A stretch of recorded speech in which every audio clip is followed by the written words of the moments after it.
네, 이번 시간은 뉴스앤파워 인터뷰 코너입니다. 지난주 극적으로 당 내홍을 봉합한 국민의힘 윤석열 후보는 지지율 반등을 위한 행보에 속도를 내고 있습니다. 최근에는 2030 표심을 잡기 위한 정책 행보와 젠더 이슈에 공을 들이고 있는데요. 오늘은 국민의힘 4선 중진이신 이명수 의원을 모시고 관련 이야기 나눠보도록 하겠습니다. 의원님 어서 오십시오. 네, 반갑습니다. 날씨가 좀 쌀쌀합니다만 따뜻한 마음으로 인사드리고 싶습니다. 감사합니다. 네, 오늘 연초 들어서 가장 추웠던 날씨인 것 같은데요. 예. 방금 그 지역구 또 갔다 오셨는데 네네. 서울에 도착하자마자 바로 또 생방송에 시간 맞춰 출연해 주셔서 네. 대단히 감사합니다. 고맙습니다. 바쁘게 달려왔습니다. 새해 복 많이 받으십시오. 새해 복 많이 받으세요. 첫 질문 드리겠습니다. 연초부터 국민의힘 상황이 여러 이제 우여곡절을 이제 겪었는데요. 윤석열 후보가 선대위를 전면 개편하고 이준석 대표와도 이제 갈등을 일단 봉합을 했습니다. 충남 도당 위원장이신 이제 의원님 지역에서 윤 후보 선거 전략을 지금 총괄하고 계시죠? 그렇습니다. 네네. 우선 그 최근 당내 상황과 또 윤 후보 행보를 바라보고 있는 충청 민심이 어떤지 궁금합니다. 예, 우선 많은 국민들께 당내 내용이 비춰진 걸로 봐서 보여져서 좀 걱정되신 데서 매우 송구롭게 생각을 하고요. 앞서 말씀드린 이제 봉합이 돼서 정말 새롭게 다시 하자. 이런 의지가 많이 확산되어 있습니다. 충청 민심이 이제 대체로 이제 전국적인 민심의 바로미터라고 하는데 네. 역시 충청에서도 다소 윤 후보에 대한 지지율이 좀 떨어졌습니다. 그런데 근래에 들어서면서 며칠 사이에 많이 회복하는 게 아닌가 그런 생각이 들고요. 어쨌거나 우리가 정말 우리 충청 지역에서부터 정권 교체에 힘을 키워야 된다 이런 목소리는 커지고 있습니다. 네. 그래서 많은 이제 걱정을 넘어서 정말 비 온 뒤에 땅이 굳어지는 것처럼 새로 이제 우리가 출발하자라고 하면서 윤 후보가 내는 그런 실생활 또 청년들 위한 여러 가지 공약이 지금은 잘 어필이 되는 것 같습니다.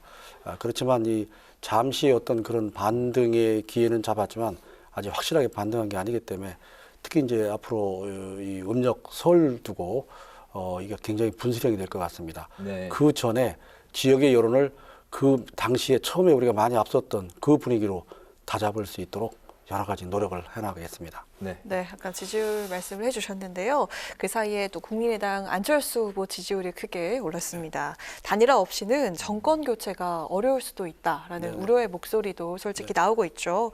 윤 후보 지지율 반등이 가능할지 그리고 또 안 후보와의 단일화에 대한 의원님 의견이나 당 내 생각은 어떤지 들어보겠습니다. 지금 말씀한 대로 최근에 그 우리 안철수 후보에 대한 지지율이 높아진 게 사실이고 피부로 느끼고 있습니다. 그래서 저희들은 이제 그런 부분에 대해서 우리 후보가 그동안 아까 말씀드린 여러 가지 문제 때문에 다소 지지율에 좀 하락을 겪었는데 네. 다시 반등하기 때문에 그 안철수 후보의 지지율도 다소 변화가 있지 않겠냐라고 합니다만 그 지지율이 어떻게 되든 간에 저는 야권 후보는 단일화돼야 된다. 그런 판단을 하고 있습니다. 과거의 선거 사례도 그렇고요.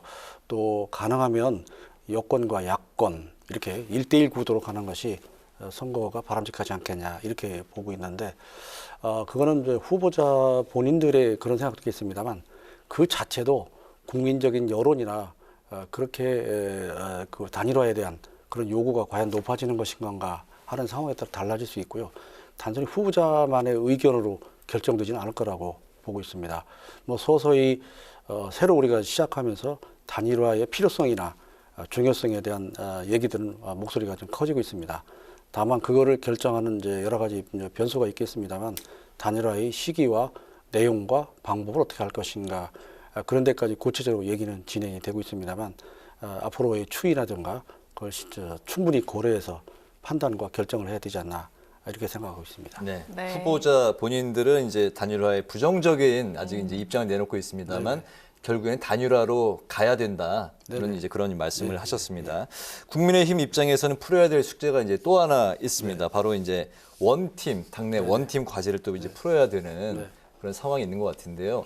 그 홍준표 의원, 유승민 전 의원 모두 원팀에 적극적으로 합류하고 있지 않은 그런 이제 모습인데 당내 그 중진들께서 이 부분에 대한 고심이 많을 것 같은데 어떻습니까? 아까 말씀드린 대로 이번에 원팀으로 가야 된다는 그 원칙적인 그 얘기는 다 하고 있습니다.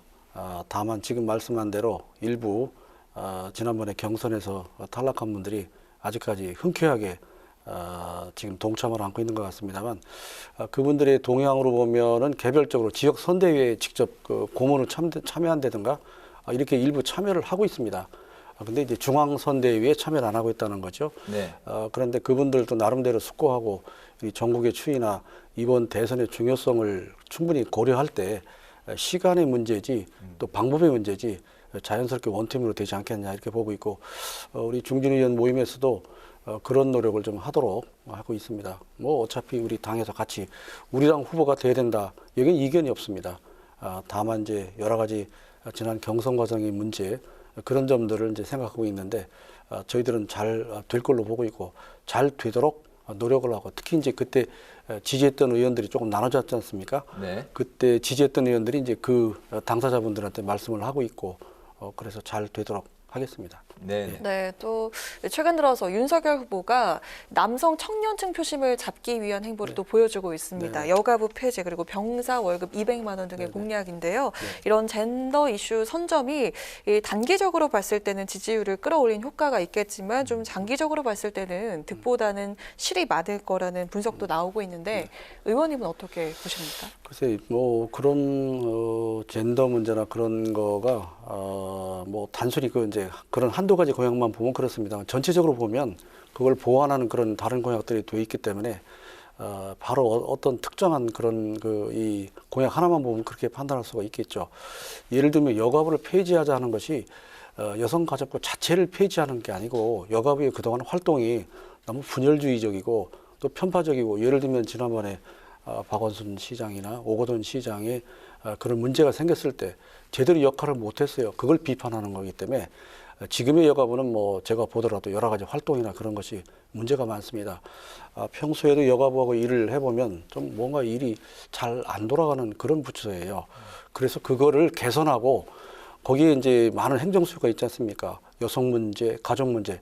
그건 그것대로 그걸 다시 우리 인구 문제나 이걸 포함을 해서 미래지향적인 다른 부처로 부처를 이렇게 기능을 개편한다는 거지 여성 대상으로는 행정이나 가족을 대상으로 행정을 안 하겠다 그런 뜻이 아니기 때문에 지금 바로 그 하나의 공약만 보고 판단할 일은 아니다 그렇게 생각하고 있습니다. 알겠습니다.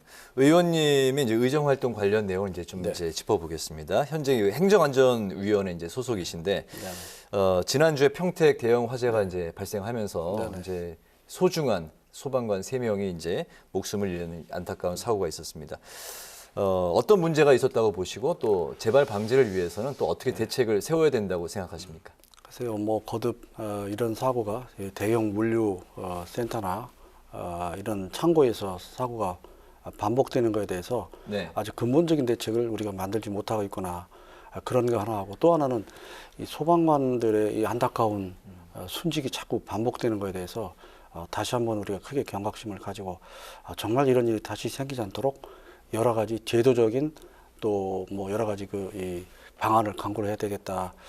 그래서 이번에 정말 3분 순직에 대해서 다시 한번 우리가 애도의 말씀을 드리고 문제는 이제 현장 상황에서 이제 순직 소방관도 마찬가지였는데 그 투입하는 시기라든가 방법이라든가 그 매뉴얼이 아직 좀 제대로 정립이 안 돼 있어요. 오로지 이제 현장 그 지휘자 그 사람의 판단으로 이렇게 들어가다 보니까 이번에 또 문제가 생겼는데 뭐 그분한테만 책임을 뭐 돌리는 건 아니겠습니다만 이런 것들을 다시 발생하지 않을 수 있는 보다 구체적인 그 소방관 투입의 시기, 여건, 상황에 대한 매뉴얼을 다시 한번 정립을 하려고 합니다. 제일 정한 거는 우선 이제 그런 대형 화재 또 특히 냉동 창고 같은데 그런데 여러 가지 이제 그 들어가는 이 건축 자재의 문제점. 그래서 우리가 이제 그 주택 화재는 이제 스프링클러 가지고 주로 이제 해결을 하지 않습니까? 거기도 그런 식의 별도의 특수한 화재 초기 진압할 수 있는 그런 시설을 이제는 이제 권장을 하고 의무화해야 되지 않겠냐. 소방관이 들어갈 땐 벌써 늦습니다. 특히 이 매연이나 이런 화재의 경우에 대부분 이제 가스 때문에 우리가 많이 이제 생명을 잃는데 그런 것들을 초기에 진압할 수 있는 그런 장치 그리고 소방관 투입의 경우에 보다 적절하고 신중하게 할 수 있도록 할 수 있는 그런 별도의 매뉴얼과 다른 훈련 그런 것들을 강화해야 될 것 같습니다. 근데 작년에 6월이었던가요? 그 이천에서도 대형 화재 맞습니다. 사고가 네. 이제 발생을 했고 네, 네. 이제 비슷한 또 이제 예. 안타까운 이제 그 사고가 네, 또 네. 있었는데 그 매뉴얼이 이렇게 시급히 개선이 왜 안 되는 걸까요? 그러니까 이제 매뉴얼이 지금 이제 없는 건 아닌데 네. 그 자체가 현장에서 적용하는 거는 다른 어떤 방치가 없고 대부분 이제 현장 지휘관의 판단이거든요. 그럼 거기서 이제 간부가 이렇게 저렇게 판단하는데 그 매뉴얼이 제대로 적용이 안 된 거고 매뉴얼도 좀 이렇게 구체적이지 못했다는 게 문제입니다. 네. 특히 이제 소방관이 투입하면은 거기에 이제 그 위치가 어디가 있는지를 파악하는 그런 별도의 장치를 우리가 넣어야 되는데 아직까지 그거를 개발해서 현장에 적용을 못 하고 있습니다. 예를 들면 소방관이 이제 그 화재 현장에 들어갔을 경우에 네. 위치 정보를 확인할 수 있어야 되거든요. 그게 아직 안 되다 보니까 안 들어갈 때를 들어가고 또 늦게 들어가거나 또 화재가 많은데 오히려 잘못 투입된 경우도 있습니다. 그래서 빨리 그런 걸 과학적으로 추적하고 우리가 좀 통제할 수 있는 그런 기법을 새로운 기술을 도입을 하려고 합니다. 네. 네. 또 의원께서 발의하셨던 자율방범대 설치 및 지원에 관한 법률안이 지난주 행안위 전체 회의를 통과했죠. 네. 어떤 내용의 법안이고 또 어떤 취지로 발의를 하셨는지 궁금합니다. 네네. 뭐 지역에 가면 뭐 그 사회 봉사 활동하면 많은 단체가 있는데 그 중에 고생을 제일 많이 하는 단체 중 하나가 자율방범대입니다. 네. 뭐 새마을, 뭐 이통장님 또 여러 단체가 있습니다만, 근데 이분들에 대한 그동안 어떤 지원하는 그런 체계나 그런 것이 없었습니다. 제가 18대부터 들으면서 4대 동안 계속해서 자율방범대의 설치와 지원에 관한 별도의 법을 냈는데 그동안에는 이제 정부와 협의가 좀 잘 안 돼가지고 네. 그게 지체가 됐는데 이번에 행정안전위를 통과했습니다. 그래서 어떤 사람들이 자율방범대에 들어갈 수 있느냐, 또 들어갈 경우에 구성은 어떻게 할 것이냐, 또 거기에 필요한 여러 가지 지원, 인적 물적 지원 어떻게 할 것인가, 또 그분들의 여러 가지 이 복지 문제라든가 그런 문제를 포괄하는 그런 내용이 담겨 있습니다. 네, 우리 뭐 사회를 위해서 열심히 또 헌신하고 노력해 주시는 분들에 대한 적절한 이제 보상과 지원이 당연히 이루어져야 될 텐데 네네. 어떤 지원이 이제 그 우선 되는지 잠깐 들어볼 수 있을까요? 예를 들면 이제 자율 방범인데 사실은 이제 포괄적으로 이 종합적인 봉사 활동을 다 하는데 차량 지원 같은 거, 차량이요. 예, 네. 또 이분들이 근무할 수 있는 그런 그 방범대 사무실, 이 초소보다는 조금 이제 다른 개념입니다만 그런 사무실 지원, 그다음에 피복, 근무 여건 개선이요. 그렇죠. 네, 예, 또 그리고 여러 가지 필요한 용품, 예를 들면 이제 교통 같은 거라든가 방범 순찰할 때 네. 필요한 그 야광에 쓰는 이 조명등이라든가 뭐 그런 것들이 몇 가지 있습니다. 네. 그런 것들을 봉사활동하는 사람들이 지금까지는 직접 자기들이 또 비용을 내서 자기 비용을 했는데 그 정도는 이제 마치 이제 이 자치경찰도 실시가 되기 때문에 네. 거기에 필요한 지원을 할 수 있는 법적 근거를 마련한 거죠. 네, 네네. 네, 알겠습니다. 우리 이제 마지막 질문인데요. 올해 이제 대선을 치른 이후에 네. 또 선거가 기다리고 있지 않습니까? 그렇습니다. 6월 이제 지방선거인데 국민의힘 이제 4선 중진이시고 지금 현재 충남지사 후보로 유력한 후보로 지금 하마평이 계속해서 나오고 계십니다. 작년에 이제 저희 그 뉴스N에 출연하셨을 때도 제가 마지막 질문을 하나 예. 그때 드렸던 것 같습니다. 의원님 계획은 이제 올해 어떠시고 또 올 한 해 목표 어떠신지 이 충남지사 6월 지방선거 포함해서 듣겠습니다. 글쎄요, 뭐 지금은 뭐 대선이 중요하니까 대선 얘기가 주가 돼야 될 것 같고요. 저는 원래 이제 도에서 많이 일을 했기 때문에 네. 도정에 대한 관심과 또 도정의 이 여러 가지 방향에 대해서 지속적인 거기에 대한 필요한 지원을 한다든가 그런 일을 해왔습니다. 올해 마침 이제 대선과 지방선거가 함께 있는 그런 해가 돼서 더욱 중요한 것 같습니다. 정말 정권 교체를 위해서는 뭐 대통령도 바뀌어야 되지만 저희는 이제 지방 권력도 바뀌어야 된다. 그래서 새로운 출발을 해야 된다. 네. 그렇게 생각을 하면서 특히 충남이 과거에 굉장히 좀 활력적이고 여러 가지 그 야심찬 일들을 했는데 지금 이제 그런 그랜드 디자인이 좀 적은 게 아닌가. 미래지향적인 일들을 좀 하고 싶다는 생각 때문에 관심은 가지고 있고 대선 이후에 아마 자연스럽게 그 부분에 대한 판단과 최종 선택이 되지 않을까 이렇게 생각하고 있습니다. 알겠습니다. 네. 관심이 높다는 정도로 저희가 일단 듣도록 하겠습니다. 오늘 뉴스엔 파워 인터뷰 이제 마칠 시간인데요. 오늘은 충청 지역 민심과 그리고 야권 후보 단일화, 젠더 이슈 등 그 대선과 관련한 그 국면에서의 여러 이슈를 살펴봤습니다. 지금까지 국민의힘 이명수 의원과 관련 이야기 나눠봤습니다. 오늘 말씀 잘 들었습니다. 고맙습니다. 고맙습니다. 고맙습니다.